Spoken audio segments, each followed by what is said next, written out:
Vamos ao assunto de hoje, amados. Eu quero falar com vocês sobre deixando as estruturas. É uma reflexão assim bastante pertinente para os nossos dias.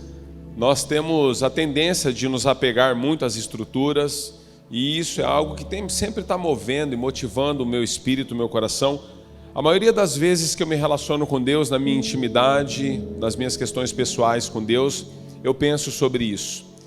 Porque nós vamos lendo os textos bíblicos, amados, e nós vamos vendo como Deus se transiciona, como Deus se move, como Deus não é estático. Então, de Gênesis a Apocalipse, você vai perceber um Deus que ele se move pela terra. Ele se move no meio do seu povo, ele se move no meio dos fazeres e afazeres do homem, ele se move no meio da sociedade. Deus se move, Deus está se movendo no meio das profecias, Deus está se movendo no meio da concretização da sua palavra. Deus não é um Deus estático, ele não está atado, amordaçado. Deus é um Deus vivo, quantos creem nisso? E é importante nós entendermos isso. Então, todas as vezes que eu me debruço na palavra, eu penso sobre essas coisas. E ao mesmo tempo eu percebo como nós temos uma percepção, de ficarmos segurando nas coisas, apoiados nas coisas, como nós temos assim às vezes uma estrutura emocional de estarmos nos prendendo em coisas. Quero dizer para você, olha, as estruturas elas são importantes, mas elas só contribuem para um plano maior. Não sei se você já percebeu isso. Elas contribuem para um plano maior. A tua casa é super importante, mas ela tem uma finalidade de te abrigar. Ela não precisa ser bonita, muito embora nós desejamos uma casa bonita, não é verdade? Mas existe um propósito na sua residência. O propósito da sua residência é abrigar e cuidar de você. Ela te deixa na sombra o dia que está sol, ela te deixa confortável no dia de frio, quentinho, ela te deixa sequinho no dia de chuva. Mas o propósito dela não é outro senão esse. O problema é que por causa dos nossos desejos, das nossas emoções, nós vamos pegando as estruturas que têm uma finalidade específica no processo e nós vamos trabalhando a melhora dessas estruturas, nós vamos adornando as estruturas, e quando as estruturas estão adornadas demais, nós temos muita dificuldade em soltar as estruturas. Então eu quero desafiar você hoje a abandonar algumas estruturas velhas que às vezes têm atrapalhado você, coisas antigas que você precisa repensar sobre elas. Amém? Quantos estão comigo, digam amém. Vamos lá então, 2 Reis, se você puder abrir 2 Reis, verso 18. Nós vamos ler do 18 ao 22, vamos ler só um pedaço do contexto do qual nós vamos refletir, mas eu acho que vai ser o suficiente para entendermos. 2 Reis 2, verso 18. Quando voltaram a Eliseu, que tinha ficado em Jericó, ele lhes falou: não lhes disse que não fossem? Alguns homens da cidade foram dizer a Eliseu: como podes ver, essa cidade está bem localizada, mas a água não é boa e a terra é improdutiva. E disse ele: ponham sal numa tigela nova e tragam-na para mim. Quando a levaram a ele, ele foi à nascente, jogou o sal e disse: assim diz o Senhor, purifiquei esta água, não causará mais mortes, nem deixará a terra improdutiva. E até hoje a água permanece pura, conforme a palavra de Eliseu. Louvamos o teu nome, Senhor, a tua palavra é estabelecida neste lugar, e nós precisamos mesmo de um milagre, Senhor. Nós declaramos que tudo seja cativo à tua voz, todo o nosso pensamento, todas as nossas vontades, emoções, Senhor, todos os barulhos externos da nossa alma, deste local, dessa estrutura, nós submetemos e subjugamos debaixo da autoridade do Teu Espírito Santo. Por isso, Senhor, repouse sobre nós a Tua vontade nesta hora, e enquanto a Tua palavra é ministrada, o Senhor possa ir quebrando cadeias, o Senhor possa curando pessoas, libertando cativos, ó Deus. Nós declaramos que essa seja uma manhã onde os coxos possam levantar, os cegos possam enxergar, haja libertação do poder, Senhor, das Tuas mãos, todos aqueles que estão aprisionados debaixo das filosofias humanas, debaixo, Senhor, de convicções erradas da Tua palavra, debaixo de percepções diabólicas, nós declaramos em nome de Jesus, esse seja um dia, Senhor, onde essas pessoas sejam alcançadas e o Senhor possa trazê-las ao centro da Tua vontade. Se existe alguém no nosso meio em condição assim, Senhor, nós declaramos, venha a Tua palavra e o Teu reino, libertando os Teus filhos neste dia, em nome de Jesus, a quem dizemos amém e amém. Amados, nós vivemos um tempo onde muitas coisas concorrem com a vontade de Deus para a nossa vida. E uma das coisas que nós precisamos perceber é que tudo aquilo que tem concorrido com a vontade de Deus, muitas vezes nos tira do centro da sua vontade e do seu propósito. São coisas que elas são às vezes imperceptíveis no nosso meio. São coisas das quais eu e você vamos nos permitindo avançar, abrindo concessões. Eu e você vamos nos permitindo, às vezes, nos dobrando por causa de uma situação ou de outra, e nós não percebemos que o que está acontecendo conosco são laços que nos aprisionam distante da vontade de Deus. E as estruturas, quando eu falo sobre estruturas com você no dia de hoje, eu não quero falar só sobre estruturas que são estruturas de prédio ou estruturas físicas que você pode às vezes colocar as mãos, segurar nas mãos, mas eu quero falar de estruturas de linhas de pensamento, muitas vezes, que te alcançam. Muitas vezes me alcançam. Estruturas de filosofias que nós estabelecemos, que nós trazemos para si, que nós passamos a acreditar. Existe uma convicção muito antiga de alguns sábios que eles dizem o seguinte: uma mentira contada muitas vezes passa a ser verdade para aquele que conta. Uma mentira, quando ela é contada muitas vezes para mim e para você, e quando nós compartilhamos isso de maneira assim, que nós vamos todos os dias impondo isso sobre as nossas emoções, aquilo passa a ser uma verdade para mim e para você também. Porque nós não temos o discernimento de que aquilo que nós estamos trazendo com aquilo que compartilhamos passa também a ter uma legalidade sobre as nossas vidas. É quando eu e você passamos a olhar para as coisas por uma perspectiva da qual Deus nunca esperou que eu e você pudéssemos olhar para elas. É quando eu e você vamos compreendendo e nos dobrando aquelas mentiras que para nós passaram a ser uma verdade, nós vamos nos dobrando a elas de tal forma que quando nós percebemos a nossa vida, meses, anos depois, aquilo passou a governar-nos em todos os aspectos, em todas as áreas das nossas emoções.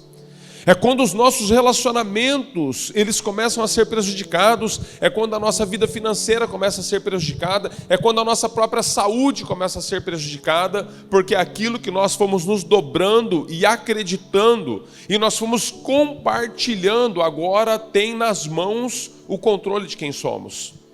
Estruturas, amados, estruturas emocionais, estruturas espirituais. É quando eu e você negociamos os princípios de Deus, quando Deus disse na sua palavra que o certo, o errado é o errado, que o preto e o branco são cores diferentes, mas nós queremos mesclar tudo isso e nós trazemos para a nossa vida algumas ideologias e nos seguramos a alguns amuletos porque entendemos que Deus vai aceitar, porque entendemos que Deus vai receber, porque entendemos que a tradição disse, porque entendemos que não é bem assim o que Deus espera.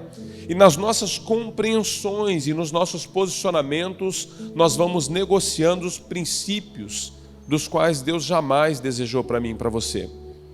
São estruturas, amados. Nós somos um ser estrutural. Nós temos uma estrutura física, temos uma estrutura emocional e temos uma estrutura espiritual. Então nós precisamos decidir de quem nós desejamos comer, de qual mão nós desejamos receber. E para nós decidirmos isso, nós precisamos compreender que tudo aquilo que tem competido com a vontade de Deus para mim e para a sua vida, nós precisamos de cura, se existe algo que tem roubado Deus do centro daquilo que nós somos. Você precisa de cura. Eu preciso de cura. Nós precisamos de libertações, amados. A libertação, na verdade, quando ministrada na palavra, ela é ministrada para a igreja.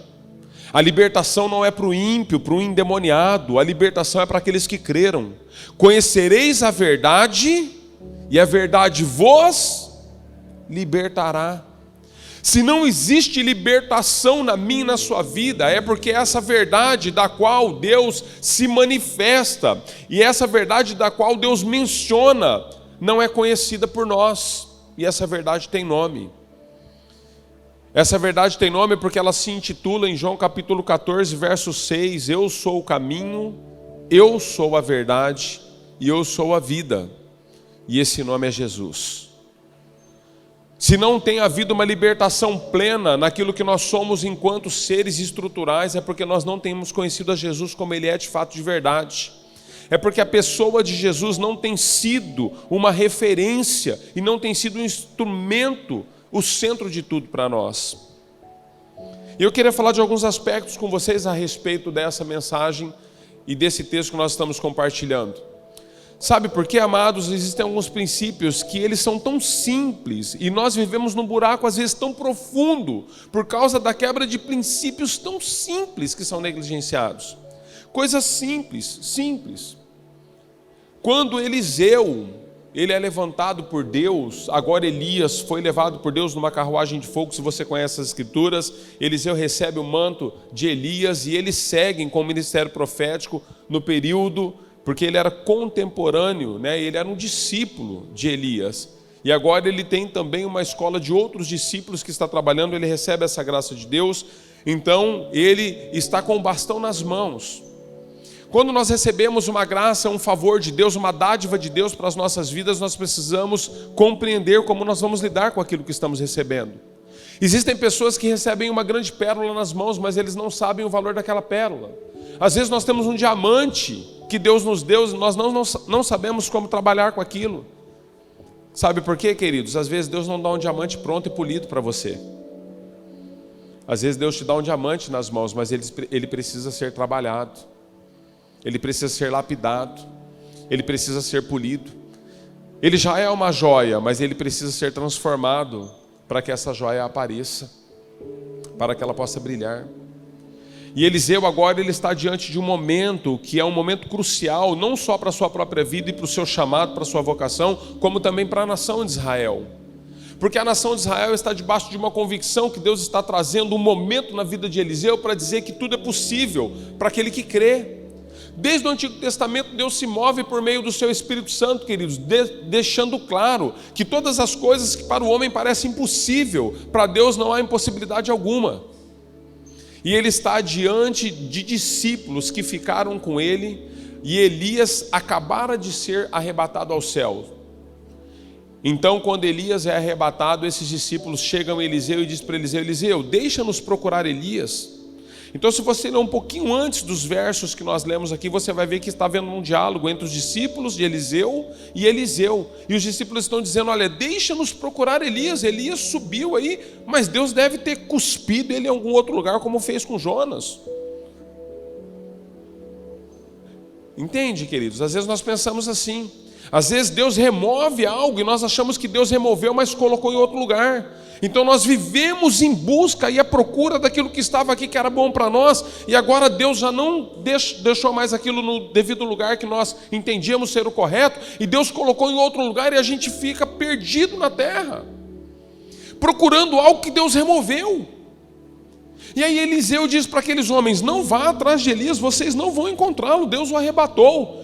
Mas eles insistiram tanto com Eliseu, que Eliseu diz: olha, vai, procurem, vai atrás de Elias. E depois então vocês vão chegar à conclusão. A Bíblia diz que esses homens voltam. Quando eles voltam, eles declaram: olha, de fato não encontramos Elias, mas nós também vimos um problema, Eliseu. Essa terra que nós andamos é uma terra boa, mas as suas águas são amargas e ela é improdutiva. Sabe, amados, nós precisamos olhar para a igreja em contextos assim. Existem igrejas que as estruturas são boas, a terra é boa. Nós corremos o risco de nos tornar uma igreja assim, aonde a estrutura é boa, a terra é boa, mas a água é amarga. e nós não produzimos mais. O que acontece, queridos, quando nós percebemos que nós estamos num lugar que não está produzindo mais? E eu quero dizer para você, olha, já tira sua mente das besteiras que você está pensando. Eu não estou falando aqui de denominações, ok? Porque às vezes a gente fica pensando e já linkando a ministração com denominações. É porque tal igreja presta, porque outra não presta, porque isso, porque aquilo. Não, queridos, eu estou falando de posicionamento. Quando eu falo igreja, eu estou falando nós somos a igreja de Cristo na terra. Não tem a ver com denominação, não tem a ver com nome e títulos de igrejas. Eu estou dizendo da igreja na terra.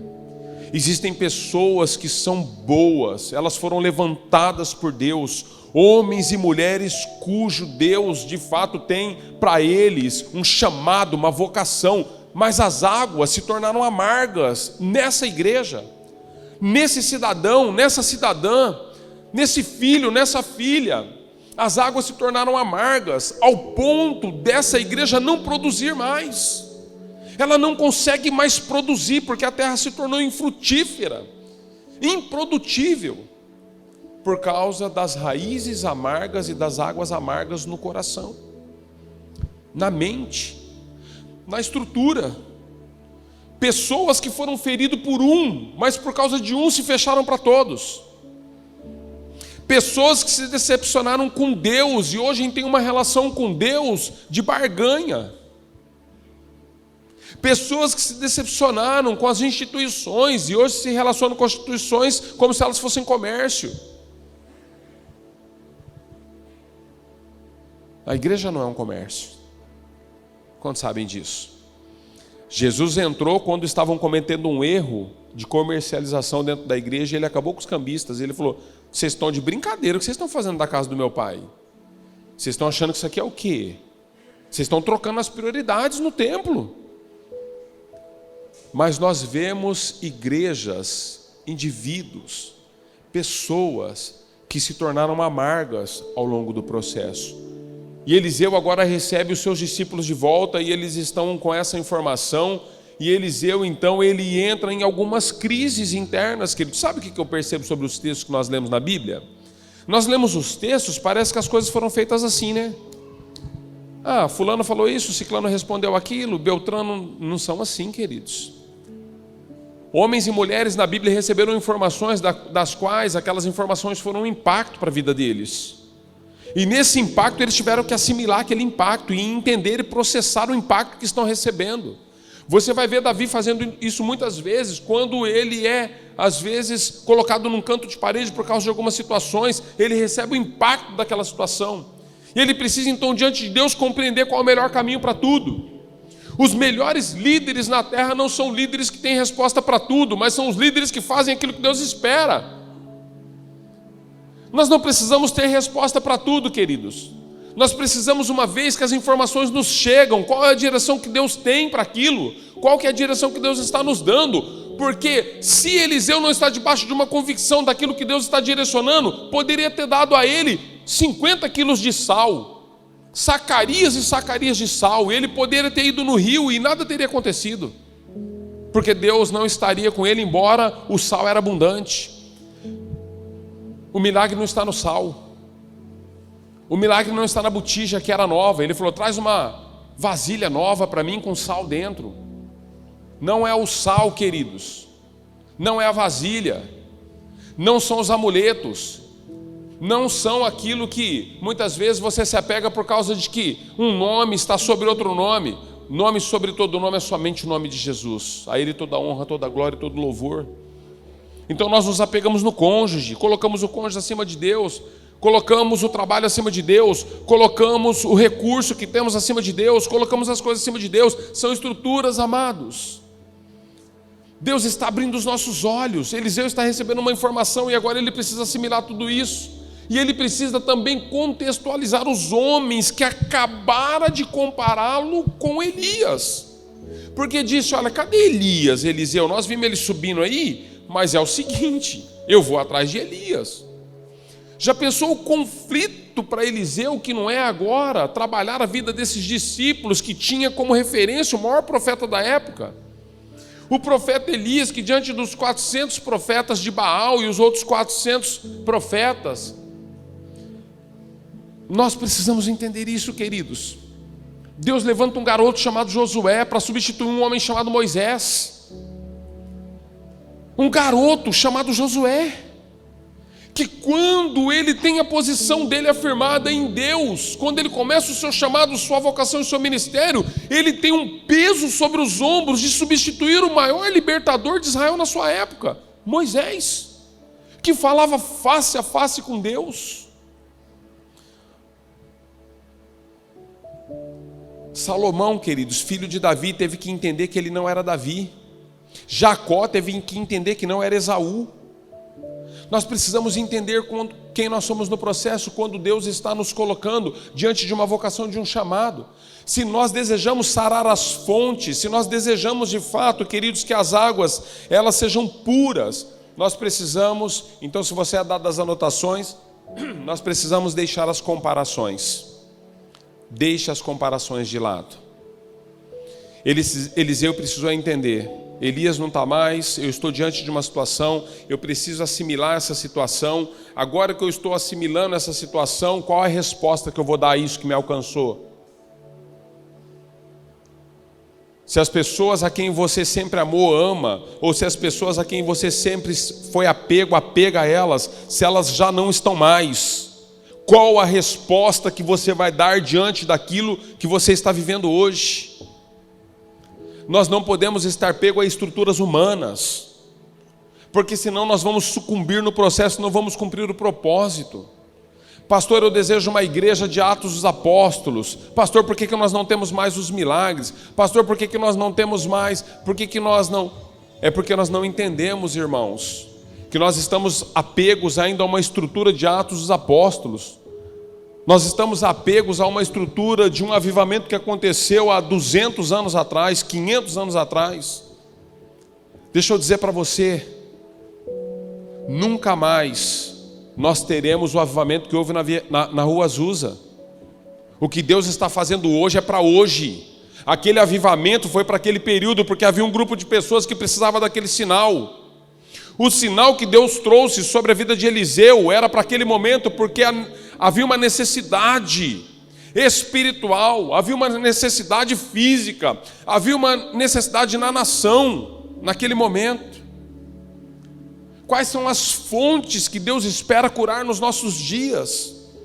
Nós não podemos nos apegar, nos abraçar aos pilares das estruturas e desejarmos viver o hoje, o que Deus fez ontem. Porque se nós fôssemos viver todos os dias o que Deus fez ontem, Deus não precisava fazer nada novo.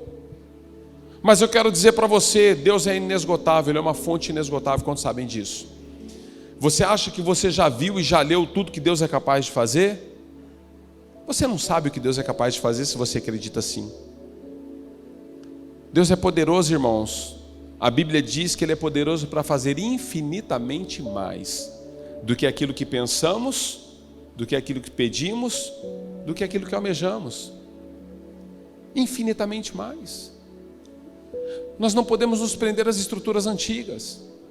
Tudo que nós temos recebido é porque Deus está nos dando, mas nós precisamos nos posicionar e avançar. Então a primeira coisa, não se permita estar debaixo de comparações.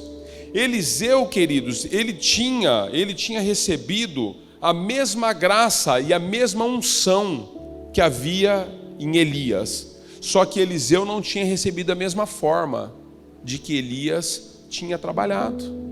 Eliseu trabalhou no novo formato. Ele tinha da mesma unção, mas não do mesmo formato. Então não se compare com ninguém. Não copie ninguém. Seja autêntico. Seja quem você é. Deixe Deus te usar. Permita Deus te curar. Permita Deus sarar a sua fonte. Toda amargura, todo fel, tudo aquilo que impede. Permita Deus entrar na sua vida e mudar a sua história. Nós queremos cura, amados. Nós desejamos a cura das águas. Mas eu aprendo um princípio nesse texto. Qual foi o princípio que Deus nos dá, independente do período e da época em que estamos vivendo? Eliseu não pega sal, que foi a estratégia que Deus deu a ele, e vai lá no rio e joga no meio do rio. Eliseu teve um trabalho, queridos, que nós não desejamos muitas vezes. Quantos já viram um rio grande? Bom, quem já passou aqui em Epitácio e cruzou a ponte de Epitácio aí? Você que não passou já deve ter visto na televisão, né? Algum rio grande, alguma coisa. Eu fico pensando o seguinte, irmãos, uma coisa é eu chegar num rio, como eu cheguei ali em Epitácio, outra coisa é eu procurar de onde ele nasce, a nascente. Eu chegar no rio e ter que achar a nascente. Onde que nasce esse rio aqui? Acho que é 170 quilômetros daqui, porque o rio é grande. Vamos lá então. Aí eu ando 170 quilômetros, chego lá, eu tenho que perguntar para as pessoas da cidade: olha, diz que a nascente do rio é aqui. Onde que é? Eles vão falar: você vai andar uns 40 km aqui, você vai entrar nos sítios aí, e você vai andar uma estrada de terra, e você vai chegar lá. Porque nasce lá no meio da fazenda do fulano de tal. Você percebe o trabalho que está me dando, irmãos? O que nós fazemos muitas vezes? Nós queremos cura, queridos. Então nós pegamos uma estrutura que é bíblica e nós entendemos o seguinte: não, se eu jogar sal, vai funcionar. E aí a gente pega um punhado de sal e a gente vai e joga na correnteza do rio, nas águas que estão passando em grande volume. Sabe qual que é a diferença entre ir na nascente e ir no meio do rio jogar nas águas? No meio das águas, queridos, há muita turbulência, há muita corredeira, muita coisa passa dentro do leito de um rio. Quantos sabem disso? Então, quando eu vou no meio do rio, ao invés de procurar a fonte, o que eu faço? Eu consigo curar só algumas poucas pessoas. Porque existem pessoas que o desejo delas é estar no meio do rio. Mas existem outras pessoas que eles estão debruçados na fonte. Então, quando eu venho no meio do rio, eu estou negligenciando todos que ficaram para trás. Nós precisamos ir na fonte, queridos. Nós precisamos ir na fonte. É a fonte que precisa ser curada. Pastor, seja mais específico comigo. Deixa eu dizer para você, não adianta você jogar sal na sua maquiagem. Não adianta você jogar sal no seu corpo físico. Eu estou deprimido, agora estou indo na academia, estou malhando, estou bem, estou tratando as minhas... Não adianta, querido. Não, agora eu fui na manicure, fui no cabeleireiro, dei uma ajeitada na lata. Não adianta, queridos. Não adianta você jogar o sal no meio do rio. Não, agora eu estou fazendo terapia, agora eu estou com ciclano, com beltrano, com... Não adianta, não adianta. Nada contra os terapeutas, eu já fiz terapia, está tudo certo. Já tenho cara de louco mesmo, reconheço que sou louco, está tudo certo. Nada contra os terapeutas, mas deixa eu dizer algo para você. Se um terapeuta ele não alcançar o seu coração, é a mesma coisa que não termos o Espírito. Se o Espírito Santo não alcançar a fonte, queridos, o Espírito Santo precisa alcançar o seu coração. O problema está na fonte. O problema não está naquilo que era a estrutura que você perdeu. Porque a estrutura que foi embora, Deus é responsável por isso. Se Ele levou alguma coisa embora que você não queria. Em outros momentos, você é responsável por isso. Em outros momentos, a própria estrutura é responsável por isso. Então existem coisas que fogem das suas mãos, mas existe uma coisa que você é responsável: o teu coração. Porque Deus, quando Ele pediu algo para mim, para você, Ele pediu uma única coisa: filho meu, dai-me o teu coração. Por que Deus foi educado, sendo Deus, que pode todas as coisas, Ele não podia pegar o teu coração? Ele não tem poder para isso? Ele não tem o poder para tirar o teu fôlego de vida e o meu? Para nos dar vida de novo? Como fez com Lázaro? Ele tem poder, mas Ele te pediu algo. Ele falou: filho meu, na sua soberania, na sua onipotência, na sua onisciência, Ele disse: filho meu, dá-me o teu coração. Eu não quero te fazer um escravo, eu quero te chamar de amigo. Me dá o teu coração. O problema está no teu coração. Esse pingo aí no i, que agora deixou você na condição que você está, que nem você se conhece mais, você está atribuindo a esse pingo no i que te aconteceu, que o problema da sua vida é isso, não é? Você tinha um problema no coração antes disso acontecer.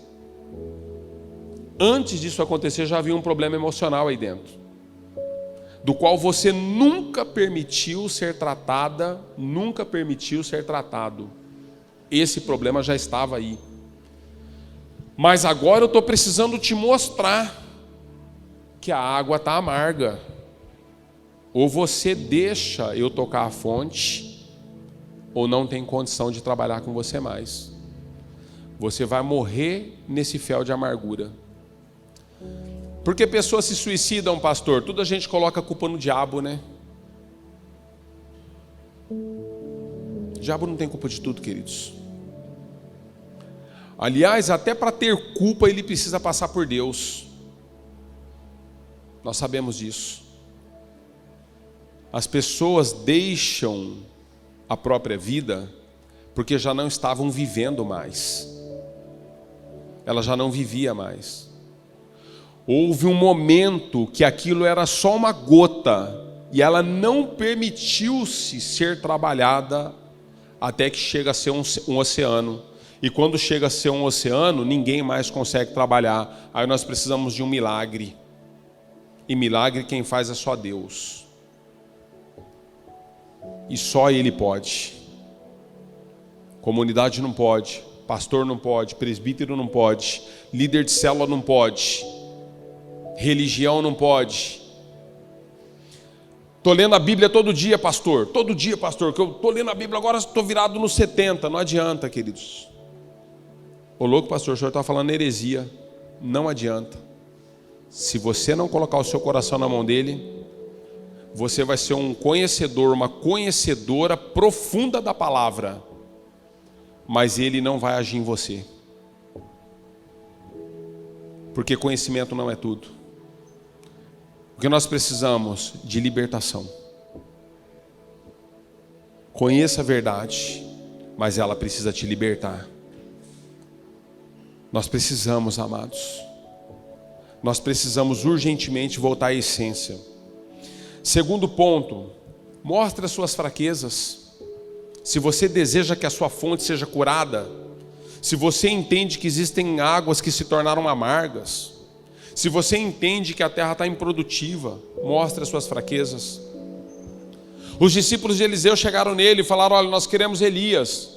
Ele podia ter dado uma carteirada nos discípulos, irmãos. Ele poderia ter dito o seguinte: olha, vocês não estão entendendo. Elias foi embora, quem manda aqui sou eu. Ok? Eu sou o profeta que Deus levantou agora. E nenhum de vocês vai atrás dele, porque eu sei que ele já foi. E para vocês basta a minha palavra e pronto. Poderia ter ficado bravo assim. Ele não ficou. Insistiram com ele. Ele mostrou a fraqueza dele. Qual que era a fraqueza dele? Eu não tenho força humana para segurar vocês. Eu não consigo. Não está em mim. Está tudo certo. É entre vocês e Deus. Vai, procure. Faça como vocês bem entenderem. Eu sou limitado, eu sou fraco. Eu não posso reter aquilo que Deus está levando. Se Deus entende, e se vocês entendem que esse momento é importante para a vida de vocês, para que haja algumas confirmações e outras curas, vá. Ele mostrou a sua vulnerabilidade, queridos. Ele não deu uma carteirada em ninguém. Deixa eu dizer algo para você.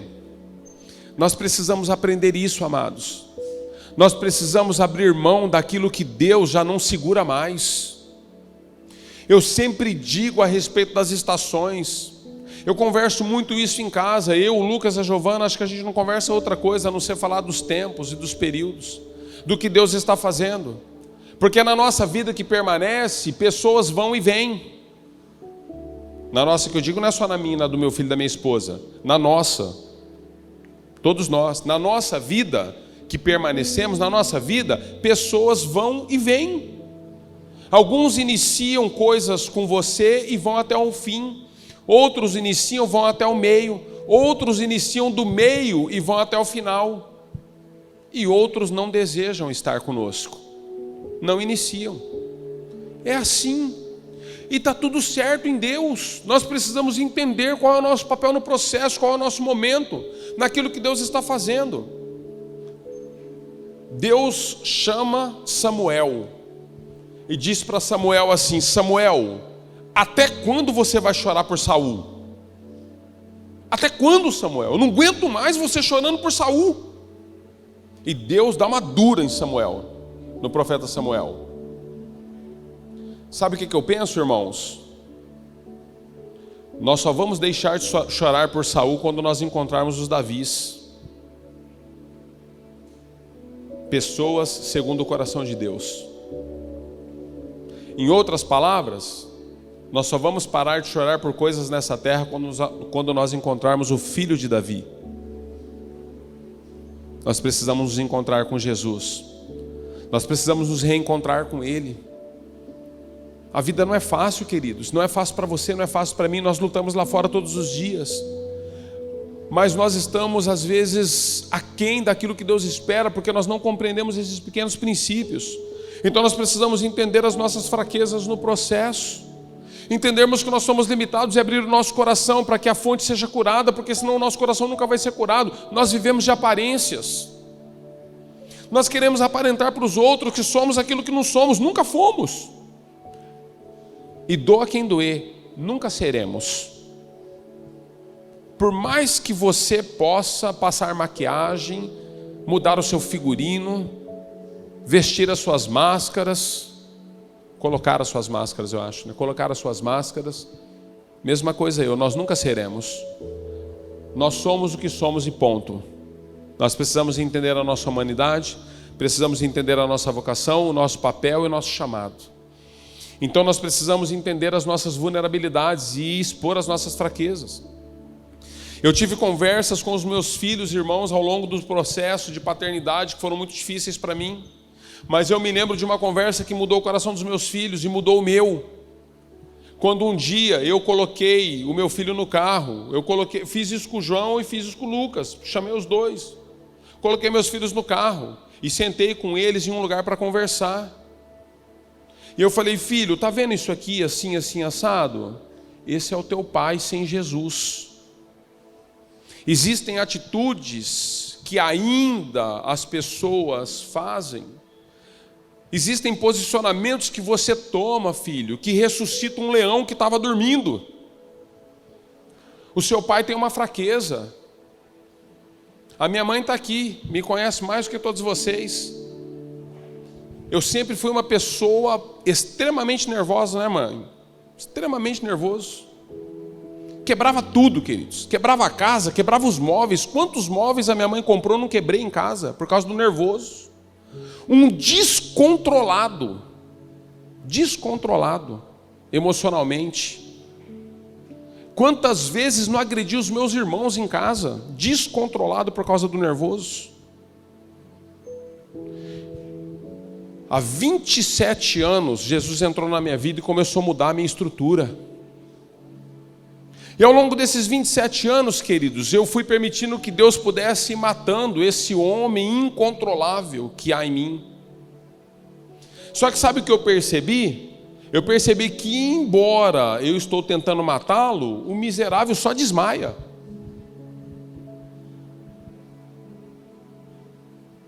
E eu tive que conversar com os meus filhos. E eu tive que falar: filho, existem algumas coisas que você faz que você ressuscita o leão dentro do pai. É muito difícil para o pai. O pai tem essa fraqueza e precisa de você, filho. Porque você está começando na vida, se você não entender, você vai para o mesmo trilho que o pai foi. E você precisa me ajudar no processo, porque embora eu sou seu pai e sou um homem, eu sou fraco. E eles me ajudaram no processo. Eu louvo a Deus pela vida dos meus filhos, irmãos. Louvo a Deus, o Lucas é um presente de Deus para mim. O João é um presente de Deus para mim. Nós fizemos um acordo. Você lembra, filhão? Fizemos um acordo quando eu falei: filho, quando o pai estiver ficando endemoniado, nós vamos ter um acordo. Você vai falar assim: pai, você está ficando daquele jeito. A hora que você falar, eu te prometo que eu vou entender o recado, porque nós temos um compromisso juntos. E eu já vou entender que eu preciso parar. E eu vou fechar minha boca, filho. Então eu gritava com os meus filhos. Eu era autoritário com os meus filhos. Porque eles eram pequenos, vai fazer isso por quê? Não tem porquê, você vai fazer e pronto. Sabe? As loucuras. Porque eu sei que é assim, porque você não sabe. Então nós fizemos um acordo, mostrei a minha fraqueza para os meus filhos, mostrei até onde era o meu limite, coisas que eu não suportava. Os meninos me ajudaram. Vocês devem uma pizza pro Lucas e pro João. Pela pessoa que eu sou hoje. Se hoje eu sou um homem melhor, um pastor melhor, é porque esses meninos me ajudaram. Agora eu dizer para você, tem que ter muita coragem para você olhar para um adolescente e dizer que precisa da ajuda dele porque você é um descontrolado.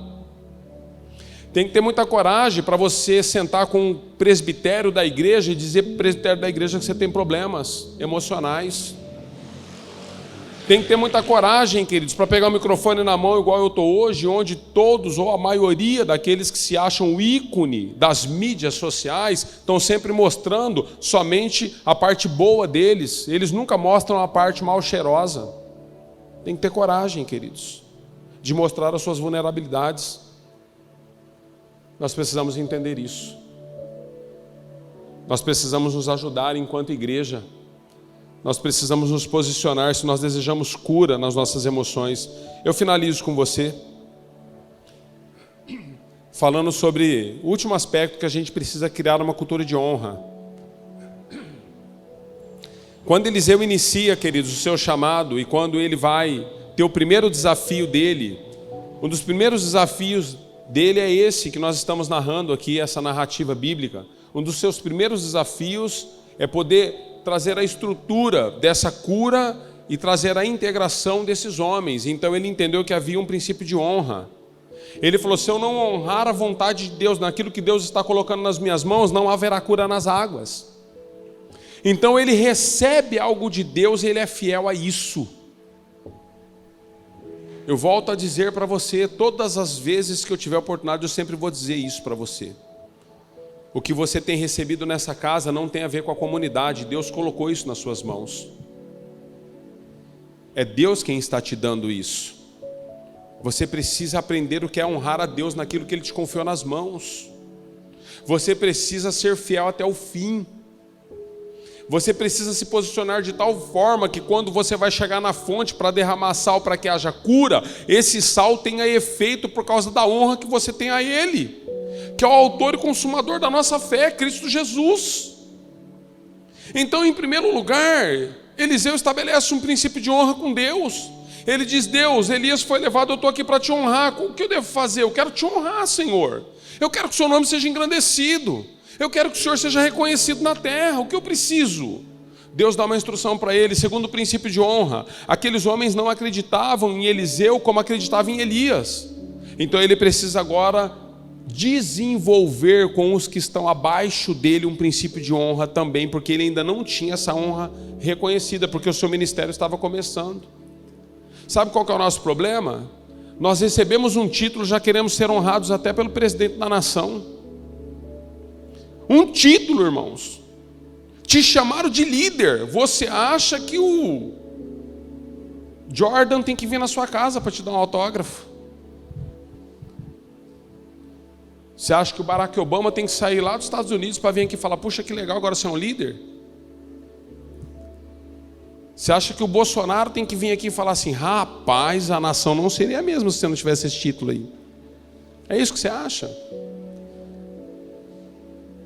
Eliseu recebeu uma função, recebeu um chamado, uma vocação, e ele entendeu, Senhor, de que vale esse chamado, essa vocação? De que vale tudo isso se eu não te honrar? E se eu não conquistar a honra desses homens, que eu vou liderá-los? E ele começa então a estabelecer um plano de princípio de honra dentro da relação. Aí os homens disseram para ele, nós vamos atrás de Elias. E ele falou, lógico, eu não vou reter vocês. Eu nem posso, vai lá. Vai lá. Princípio de honra, queridos. Ele não estava governando sobre aqueles homens, ele estava governando sobre uma vontade. E ele liberou os irmãos. Talvez alguns que foram, de repente pudessem voltar e dizer o seguinte, olha, nós fomos, decidimos que não vamos ficar com você. A gente estava conversando no caminho, tal, tá tudo certo. Eu falava com o irmão essa semana, conversando a respeito de que algumas pessoas maldizem outras, né? E ele me perguntou alguma coisa sobre maledicência. Eu falei, o que é maledicência para você? Uma vez que nós somos nascidos de novo. Ele falou assim, quando um fala mal do outro. Eu falei, e quando Deus permite falar? Mas como eu vou saber se é Deus que está falando ou não? Ele disse. Eu falei, se permita ser xingado. naquele dia Deus vai dar o resultado, se foi ele ou se não foi. Só se permita. Absalão está vindo contra o reinado do seu pai, para poder tomar o palácio de Davi. E aí Davi falou: eu não vou brigar com meu próprio filho. Davi pega e sai do palácio. Quando Davi está saindo do palácio com os seus cavaleiros e os seus carros de guerra, sendo escoltado, porque ele não queria intriga com o filho, um homem se coloca diante do cavalo de Davi e começa a dizer um monte de coisa a respeito de Davi. Xingou ele de tudo quanto é nome. Tudo quanto é nome. Um dos soldados de Davi diz assim: rei, não vou permitir isso. Eu vou arrancar a cabeça desse incircunciso. Sabe o que Davi falou? Está com dificuldade, irmão? Se Deus permitiu ele me maldizer, quem é você para colocar a espada no meio? Se for da vontade de Deus que eu seja humilhado, se for da vontade de Deus que eu seja xingado, se for da vontade de Deus que eu tenho que deixar o palácio, se for da vontade de Deus que eu tenho que soltar essa estrutura, quem é você?